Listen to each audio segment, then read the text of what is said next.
Olá a todos! Essa é a continuação de My, do Wednesday Legion. Vamos embarcar juntos nessa aventura pós-apocalíptica.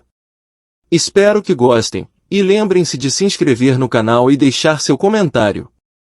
E para vocês inscritos, seus lindos, sei que ficou algumas dúvidas onde eu leio essas obras. Então, está aqui onde eu leio, vai estar, passando de forma rápida, os sites que leio. Quero ressaltar que meu site favorito em espanhol é o Ler Capítulo, e em português é o Manga Livre.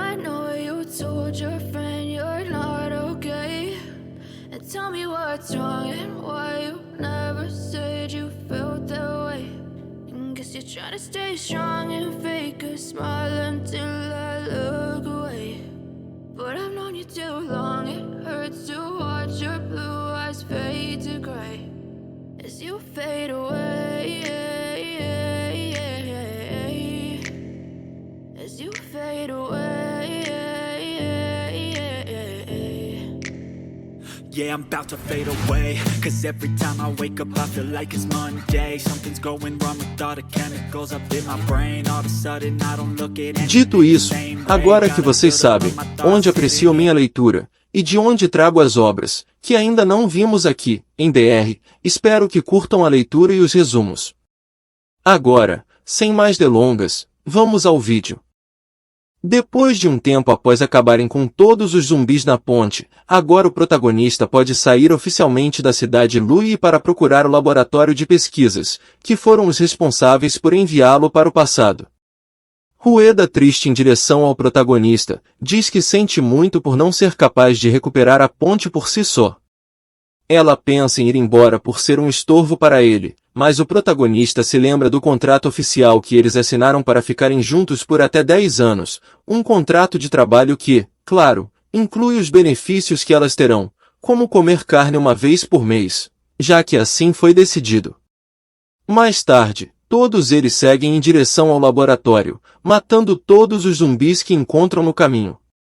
Após vários dias percorrendo muitos quilômetros, o protagonista verifica seu mapa e menciona que estão perto da aldeia do Tigre, e passando por aquela aldeia finalmente chegarão ao laboratório. No entanto, o problema é que provavelmente naquela aldeia deve haver mais de 10.000 zumbis e dezenas de zumbis mutantes. Eles param e é nesse momento que John informa que há um grupo de 20.000 zumbis não muito longe da vila, e também muitos mutantes. O protagonista fica surpreso, pois há mais zumbis do que ele havia calculado. Mesmo assim, ele pensa em atravessar a vila, apesar das objeções de Ruiz, que diz ser um suicídio. O protagonista se irrita porque ela está questionando sua liderança, mas depois se acalma e diz que será a última vez que permitirá que ela fale com ele dessa maneira. Graças aos pedidos das outras garotas, Ruiz também se acalma e o protagonista dá a ela um desenho ou manual para que eles possam ajustar os carros que têm, modificando-os para passar e eliminar os zumbis. Também é necessário um caminhão inicial que funcione como isca. As garotas ficam assustadas, mas o protagonista deixa claro que, se elas não quiserem fazer isso, podem sair da equipe. John se oferece para dirigir o caminhão, mas Rude também quer fazê-lo, então ambas discutem por um tempo. O protagonista as acalma e informa que Sevan será motorista, enquanto o protagonista estará no topo limpando o caminho, e Rude será responsável pela coordenação do combate. Eles fazem um acordo e o protagonista promete dar 5 cristais de meteorito a elas se tudo correr bem. Ele comunica a todos do grupo, que é composto por muitas garotas, que se não estiverem certas sobre isso, podem voltar com segurança e ele fornecerá comida e veículos. No entanto, elas afirmam que não têm medo e enfrentarão os zumbis de frente. Com todos animados, eles colocam o plano em ação. Começam a melhorar seus veículos enquanto estão dentro da cidade, encontrando muitas coisas nas lojas da região e provavelmente mais na cidade. Eles se dividem em grupos para procurar suprimentos. Então, Wang Ting agradece ao protagonista por tudo, pois ela o ama desde o momento em que se conheceram naquela loja. Ela sai envergonhada devido aos ciúmes de Fei. O protagonista pensa que Wang esteve com ele por muito tempo e talvez seja a hora de se comprometer com ela. No local, eles encontram sal, sopas instantâneas, conservas em lata e Rui sorri, já que encontrou sal, óleo, açúcar e várias especiarias. O protagonista também encontra algo ao examinar várias caixas, mas não eram comida, então eles queriam descartá-las. Porém, Fate fica suspeito e vai atrás dele, o derruba no chão e a caixa que ele estava segurando também cai. Dentro dela, parecem haver vários trajes de banho femininos. As garotas o veem como um pervertido e começam a rir dele de forma amigável, mas logo falham e o chamam de pervertido. O protagonista fica frustrado, pois ele não é um pervertido, e apenas encontrou as caixas por acaso. Então, todas as garotas se juntam aos suprimentos que encontraram. Quan Ting pega os trajes de banho e começam a usá-los para surpreender o protagonista à noite. No entanto, Seven também teve a mesma ideia, então elas decidem dividir. Quando a noite cai, eles conseguiram muitos suprimentos, o que sugere que as pessoas daquela cidade provavelmente partiram assim que o apocalipse começou. Então, Seven fala com as garotas em particular, sussurrando no ouvido delas que o protagonista tem um fetiche por roupas íntimas femininas. Vantin, Nancy e outras preparam o jantar, e todos comem macarrão com salsicha e presunto. O protagonista traz uma caixa surpresa e Anaí brinca, esperando que não sejam roupas íntimas, mas o protagonista diz que não, pois ele encontrou muito vinho e outras bebidas que podem ser úteis. À noite, o protagonista está um pouco bêbado e Vantin agradece a ele por tê-la salvado antes. Ele não responde, mas Seven provoca dizendo que ela quer se deitar com ele, o que incomoda Rude. John defende Seven, dizendo que ela estava apenas conversando com o protagonista. Na manhã seguinte, eles se preparam para lutar e elaboram um plano. O protagonista adverte que eles não devem baixar a guarda. Eles se deparam com milhares de zumbis mutantes, e todas as garotas em seus carros e caminhões avançam diretamente sobre as hordas de zumbis. Seven avança rapidamente, atropelando os zumbis. O caminhão está equipado com armas cortantes e blindado por fora. Depois de um tempo, os outros carros também seguem o caminhão com mais confiança, mas então os zumbis mutantes aparecem. O protagonista desce do topo para lutar contra eles enquanto os carros continuam avançando para evitar baixas.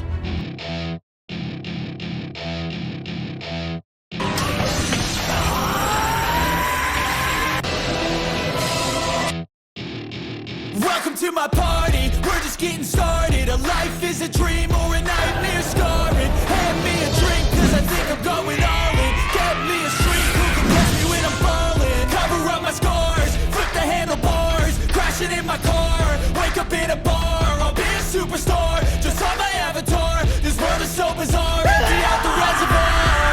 Yeah, I'm taking 6 shots, yeah, straight to the face. And I wanna get lost, I'm sick of this place. Don't know how to stop, I'm feeling this race. I'm taking 6 shots till I'm feeling okay. I think I'm going crazy, don't think I'll get home safe. So I'm taking 6 shots all straight to the face. I'm taking 6 shots, are you coming with me? I'm taking 6 shots, yeah, straight to the face. And I wanna get lost, I'm sick of this place. Don't know how to stop when I'm feeling this way. So I'm taking 6 shots till I'm feeling okay. I think I'm going. O protagonista consegue abrir caminho, permitindo que Seven e as garotas passem pela horda. No entanto, um mutante derruba Seven e ela fica ferida. As outras garotas ficam mais determinadas e continuam lutando. Fei Fei usa seu lançador de foguetes para eliminar um monte de infectados, e todos continuam avançando, exceto o caminhão onde está John. O protagonista também fica para lutar contra um mutante gigante que feriu uma companheira importante. Depois, o protagonista volta para o caminhão onde John está gravemente ferida e desmaia. Ele promete que sairão juntos disso, mas a situação parece ruim, pois eles ficaram presos no meio do caminho cercados por milhares de zumbis. Depois de várias horas, as garotas chegam a um lugar seguro, mas se sentem mal porque acham que o protagonista deve ter sido mordido. A situação é preocupante. O protagonista aparece, muito ferido, e uma ex-enfermeira o ajuda a cuidar das feridas de Seven. Vantin abraça o protagonista, com medo de perdê-lo, e a ex-enfermeira diz que Johnson está gravemente ferida. A situação parece sombria, pois eles não têm medicamentos nem ferramentas. O protagonista decide usar um cristal de meteorito para ajudar Sevan.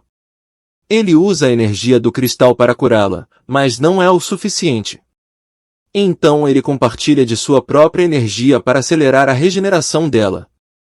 Ruth está preocupada com sua irmã, mas John a acalma.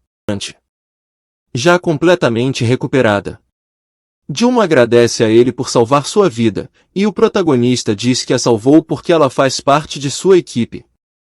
Depois, eles passam pela aldeia do Tigre, uma vila bonita com ar fresco, e parece que não há zumbis. As garotas estão felizes por chegar a um lugar assim. O protagonista revela que ele nasceu e cresceu naquela vila.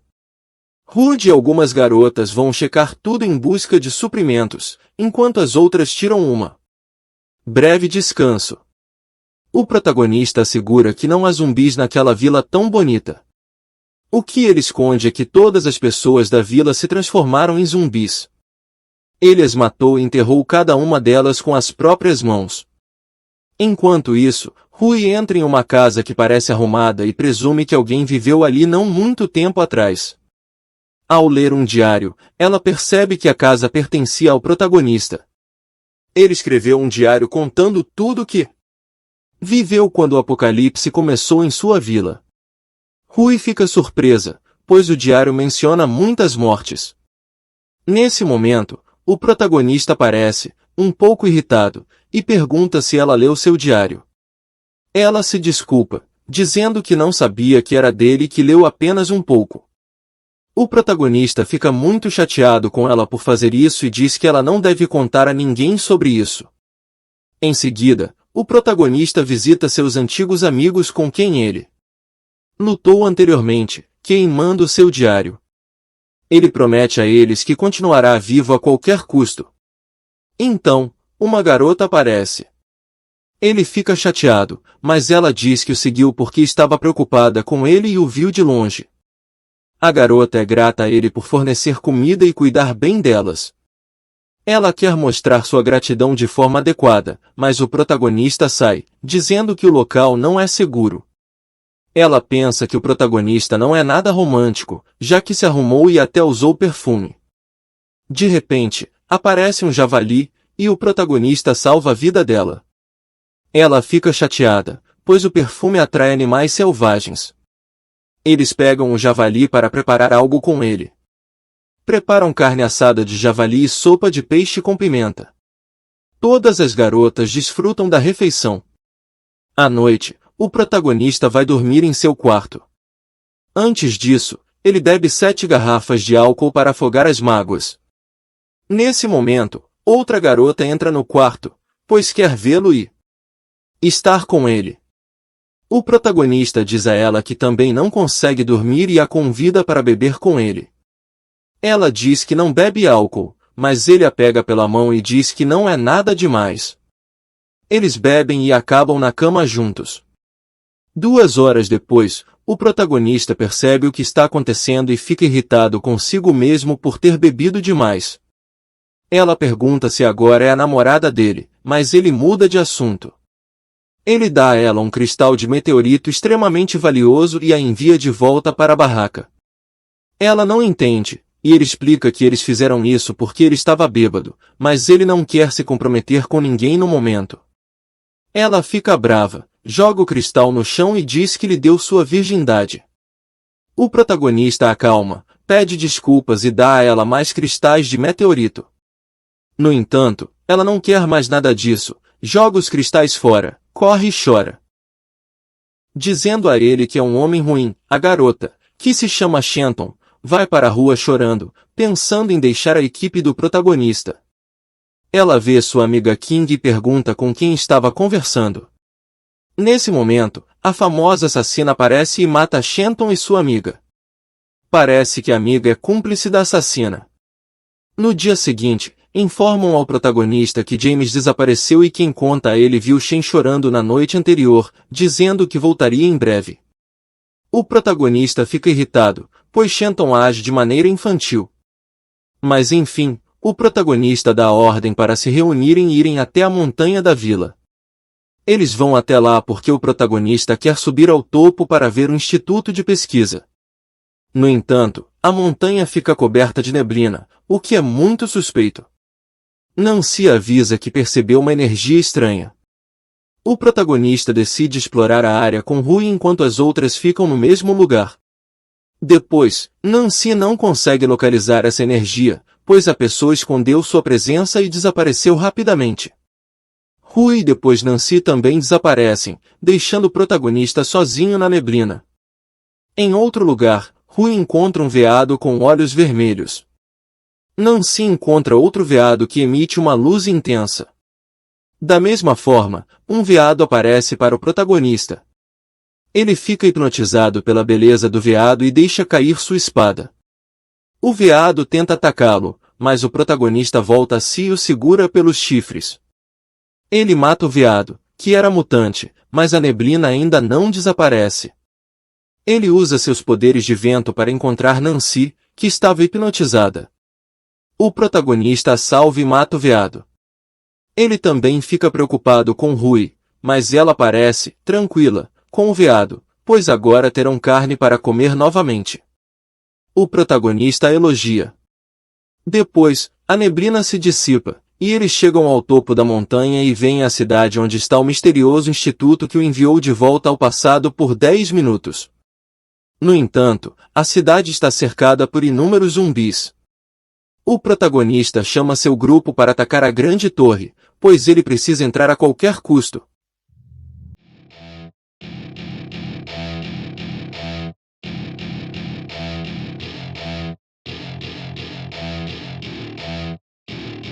Welcome to my party, we're just getting started. Tifei usa seu lança-foguetes para lutar, e as garotas atacam os zumbis dos carros. O protagonista luta na linha de frente. Eles conseguem chegar à grande torre, e as garotas ficam para proteger a área enquanto o protagonista entra junto com elas. Lá dentro, ele vê um enorme cristal de meteorito, mas não há mais nada. Ele sente alguma conexão com o cristal, então o toca e desaparece, pois entrou no cristal. Nesse momento, uma garota diz a ele que finalmente chegou, e que o esperava. Ela é chamada de Gayoroshi, a vontade da Terra. Ela foi quem viu o protagonista por 10 minutos antes do apocalipse. Ela conta a ele que muitos a chamam de Gayoroshi ou a vontade da Terra. Seu objetivo é destruir todos os zumbis para que a Terra possa recuperar a ordem. Ela enviou muitas pessoas de volta por 10 minutos, mas elas morreram e não aguentaram. O protagonista foi a exceção e voltou são e salvo. Ela diz a ele que agora sua missão é voltar ao passado para evitar a propagação do vírus zumbi. Dessa vez, ele ficará lá até cumprir o objetivo. O protagonista se preocupa com sua equipe, mas ela diz que pode protegê-los por um tempo. No entanto, se ela falhar, seu poder desaparecerá e será o fim. O protagonista aceita, pois já tomou uma decisão. Ele quer mudar tudo para que suas garotas tenham uma vida feliz. Ele volta ao passado antes do apocalipse, onde tudo começou, no supermercado, e indo em direção a Wang, ele a pega pela mão, e diz vamos sair daqui, ela exclama, para onde? E ele finaliza dizendo, vamos salvar o mundo. E aqui termina o vídeo, amigos. Lembre-se de que resumi a primeira temporada completa, que possui 75 episódios. Tive que traduzir os capítulos para o português. Valorizem o esforço, pessoal. Se bem que como sei um pouco de espanhol, o difícil mesmo foi a edição e o roteiro, mas enfim, essa obra foi sensacional. É uma pena que acabei resumindo muito rápido, e agora acabou, queria detalhar mais, para dar uns 5 vídeos, risadinha. Essa temporada com apenas 75 capítulos, chega ao fim infelizmente, não achei notícias sobre uma data para uma nova temporada, então ficamos no aguardo, assim que, surgir novos capítulos, trago aqui para todos, finalizando, deixem seus comentários.